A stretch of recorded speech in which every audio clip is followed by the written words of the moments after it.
Where should we put the camera?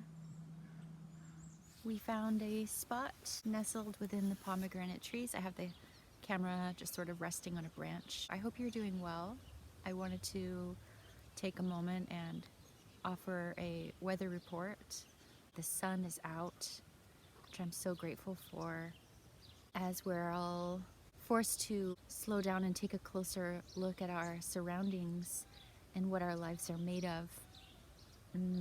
It's good to keep the energy fresh and flowing, so opening the curtains and letting any amount of sunlight in to your space on a daily basis to make sure that there aren't stagnations building up, which you then rest in again.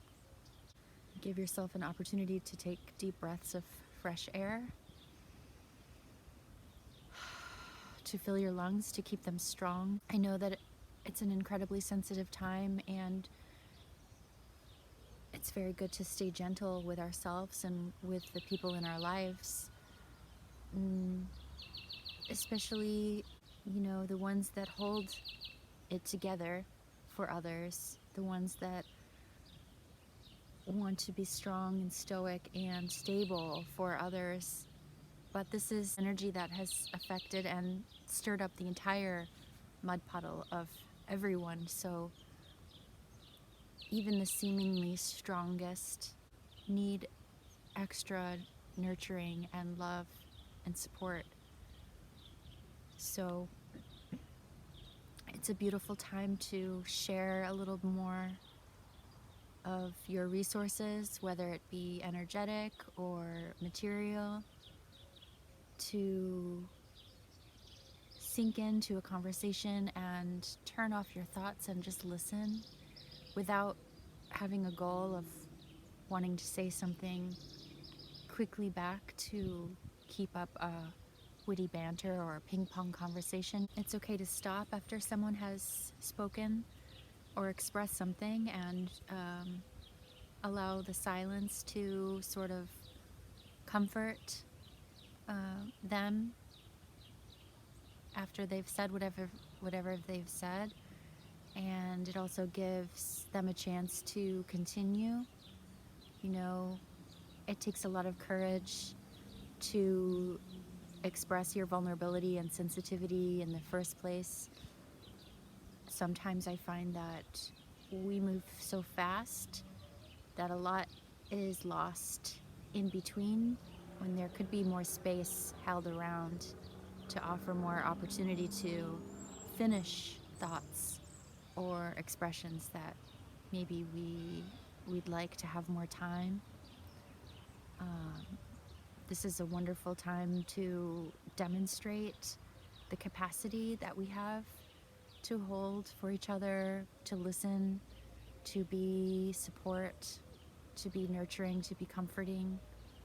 A very good strategy for these types of situations is to just really go moment to moment and day by day, waking up and letting your inner compass guide you through the day, letting your body tell you what it needs. If it needs a half an hour more rest, if you feel that you really want to eat some fresh fruit, if you feel like you don't want to eat for half of a day and just drink water, there seems to be maybe an urgency to eat, make sure you're eating. We have to stay strong and healthy, but a lot of energy in our body is taken up digesting and sort of dealing with all the things that we're putting in our body. And if you're not hyper aware, sometimes you can be putting things in your body that you don't really want, but you just have it, so you're doing it, and it could cause more detriment than benefit.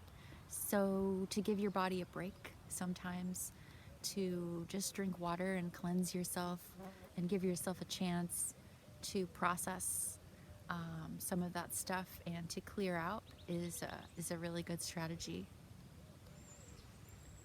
to stay clear mentally and physically and energetically, so that we can give ourselves a chance to overcome suffering.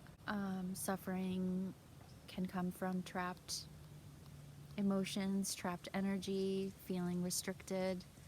So when there's a flow and you can feel that you're clearing, that you're allowing, that you can hear your intuition, that sort of flow and that energy movement, it's life, it's the creative force. And to stagnate that or to block that or to ruminate constantly over and over and over on loops or the routines or eating the same thing or dwelling on the same thing or thinking of the same thing or projecting all the time in the same way,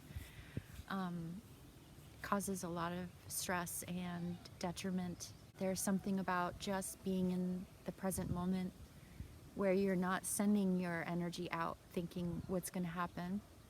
Because when you send your energy outward, you're taking it away from your center. To keep your energy for yourself inside powers you. It keeps you strong, and it reinforces the vessel, the channel that's yours, where you can access from a wellspring of inner knowledge and guidance, and you're more in tune with what a natural flow of things might be, and you keep yourself strong and centered. As I was saying, when you put your energy outside of you in a worry or focusing anywhere outside of you, you're leaking it out and you're not holding it inside for yourself. And then when you come back to center, you find that you need to recharge again. I hope that makes sense. When there are distractions around and you have a personal mission, I would like to be one person that gives you permission to stay on your path, even though the environments around you may be having different currents than you're flowing on. And I know that when you're in an environment, people and situations start to mirror each other, and it takes a lot of strength when you figure out that you're aware that there's a better way than you see going on around. It takes a lot of strength to stay on your path amidst the strength of the current going in an opposite direction or in another direction. So I want to encourage you to feed yourself confidence and support and encouragement to do what you feel is right. If you feel that it's right to not pay attention to the news or social media for a day, or if you feel that it's right to eat a certain way or start speaking a certain way, expressing yourself in a different way, presenting yourself in a different way, maybe going on more of a retreat, even though this is a time of isolation and maybe you feel like you don't want to keep continuing to go inward because you're afraid maybe you'll get lost and sucked into some sort of like isolated vortex. Well, it's not true. This is just an opportunity to really go there, to really come inward and find who it is you really are, and find what it is your mission is here in this life to bring. What is it that you're here to bring? What gift do you have? And to honor that. And maybe you feel like I wish I had more space to be myself. I wish I had more permission around me from others to mirror back to me that I'm okay. Maybe they need permission as well. And because no one is really speaking up and doing exactly what it is they want to do, it's just perpetuating the same sort of loops, and everyone just keeps staying on the same bandwagon because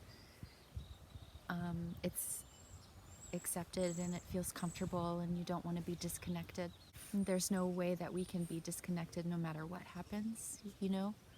There's an entire spectrum of expression here, and there are so many people with so many unique, specific gifts and desires. For example, my personal desire is to go through the day slowly and to let it unfold naturally, to make sure I'm doing some physical therapy, to make sure that I'm having beautiful nutrition, to make sure that I connect with the sacredness of every act that I see and that I'm doing, to breathe, to honor life, to have a chance to express myself creatively, to share nurturing, to come into more of a loving, feminine presence, to feel confident in offering that. Unexpectedly shut off when I was outside, and now I'm just inside quickly recording an ending to the video. I hope that you feel the permission and encouragement and support to stay true to yourself and access more parts of your true higher self that you may have felt uneasy about bringing into this world. But I want to tell you that now's the time. So let's work with that.